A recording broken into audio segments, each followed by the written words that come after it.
Ayun guys, na po tayo tarboon karon nga isa ka kwan, isa ka tawagan ni air cooled Kubota diesel engine. So more sa kama. So kini guys ang kuan nata ni. So wa gisa ni andar no. Gahapon andar ato gisa mo andar. So okay naman supply niya sa fuel injector dito. At saka yung fuel injection na may krudo mong gawas. So hindi siya mandar. So una itong check ani. Check na to sa yung timing. Check na to yung timing at saka kuan yung breathing rod kung wala may problema. So guys, thank you sa lahat ng mga nanood sa mga video ko, sa mga vlog na ko, sa akong mga vlog. So salamat sa inyong tanan. So sa among mga content creator, so moro na makalipay nga subscribe mo sa among YouTube channel. So yun lang guys, mamaya natanggal natin ito lahat, makita itong sa problema sa lalo. So update na lang muna guys. Okay. Tanggal po na tayo dito yun.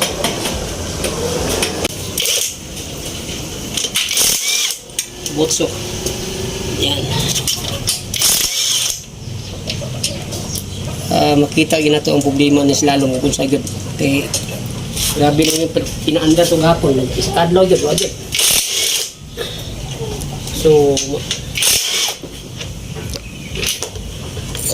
wala nga tinugma niya yan. Ito yung fuel injector niya yan. Tanggalin natin ito.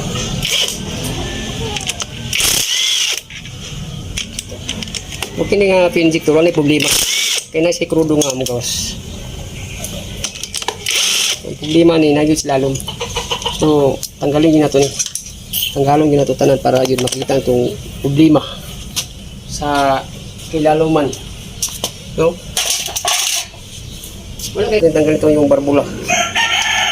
Yung push rod. Yung naka-arm.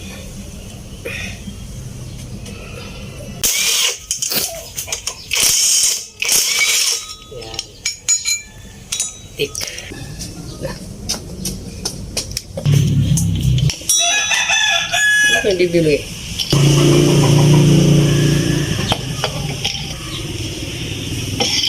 Yan. Yan. Oh. Posip Leo.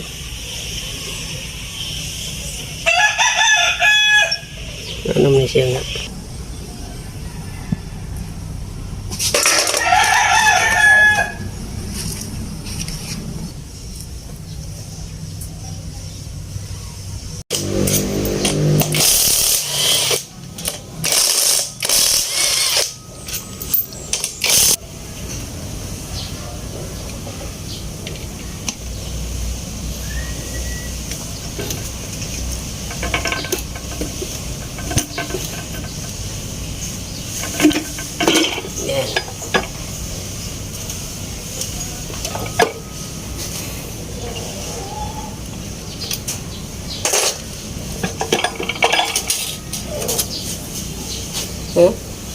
Ay, betul. Ito yung camshaft niya. Ito. Ito yung balancer.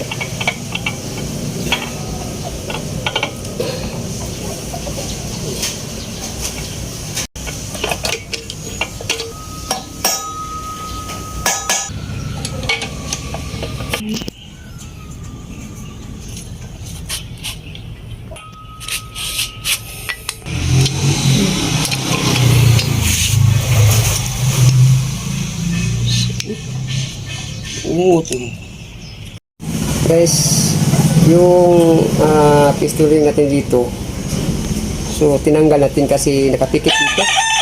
So kwanto, siguro nag-ubir ito kay ang yung piston ring parang nakapikit na sa ano, sa dito sa piston. So kaya siguro walang kompresyon, no? Kaya nagpalit tayo ng piston ring at saka Conrad bearing. Ito yung Conrad bearing natin dito. Ito yung corner bearing natin. Ayun, gas-gas. Ayan. So, malapit nang mag-bronze oh. So, ito yung papalitan natin. Wala namang problema dito sa timing. Sa timing, wala namang problema. Kasi mas timing to. Yan. Timing dito. Yan. Ganyan talaga yung timing natin yan. Yan. So, magpapalit piston ring. At saka, at saka conrod bearing yung papalitan natin dito. Guys, karon ato na i-assemble yung kining makina atong assemble ning air cooled diesel engine. So nalang atong ipapalit nga conrod bearing dalawa, saka piston ring. Bago na to yung piston ring natin. So karon assemble ta. Ni gamit tayo ng puller, press puller ng atong kwan. So muna itong puller no, pang assemble to. So dito may oil na to sa ilalim at saka dito may oil na sa piston. So ato nang ibot ng palanlog.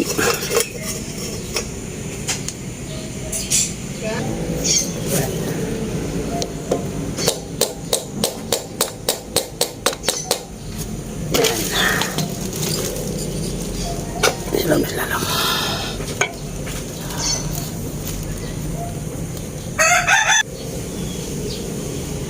So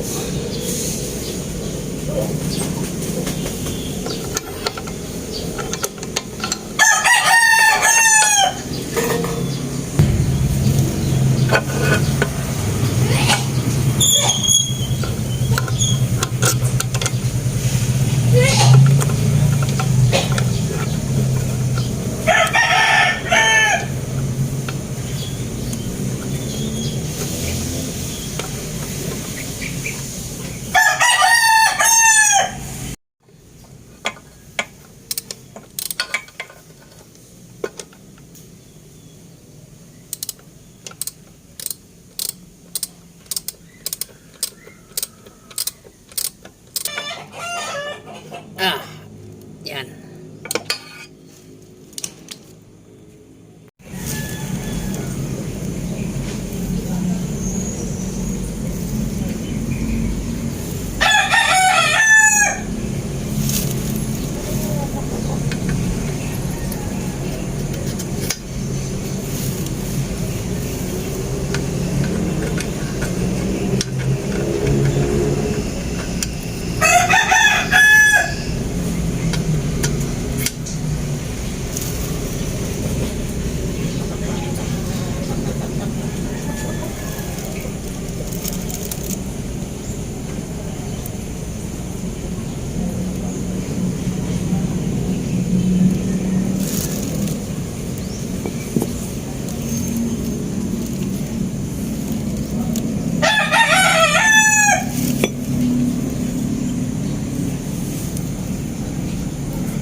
Yan.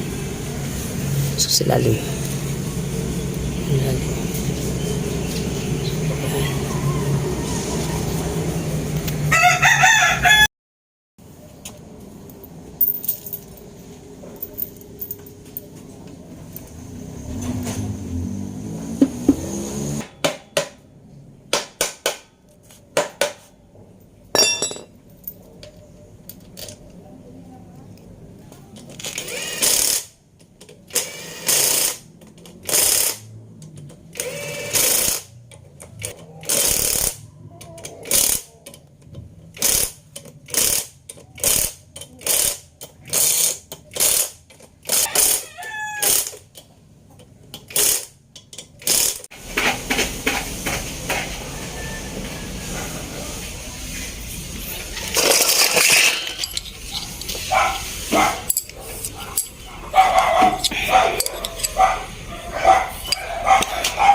So ito guys, naka-top number 1 to guys ang piston. So ang piston to naka-top. So yung rocker arm natin naka-open yan. Lahat. So muna itong gitaon karon. Tawag na ito nga rocker arm.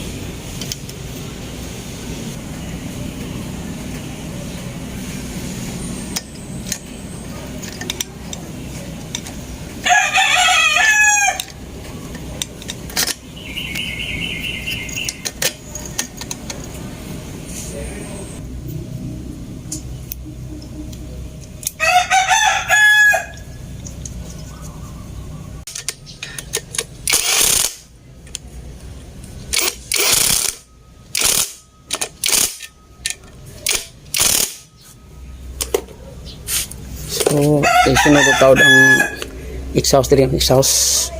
Tatong exhaust at saka intake dito. So guys, natawag na itong tanan guys, no?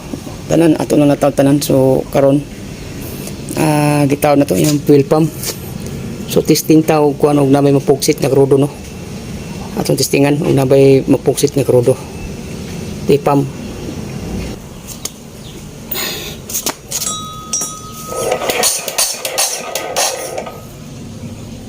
So, naisip krudo mong gawas, no? So, itaw na ato itaw di ang fuel injector. Guys, atong gi bungkag yung fuel injector guys, no? Yung fuel injector atong ibungkag. So, medyo na hugaw. So, atong ganyan na, testingan man ito ganyan, no? Naman sa pressure pero hinay. So, kini atong limpyuhan para magihugaw nga mo kuang yun para kusugi yung bomba. So update mo niya guys kung maho man taglimpyo ni. Testing ito. Guys, testing itong fuel injector so. So testing natin ko guys Wag na may kumbos.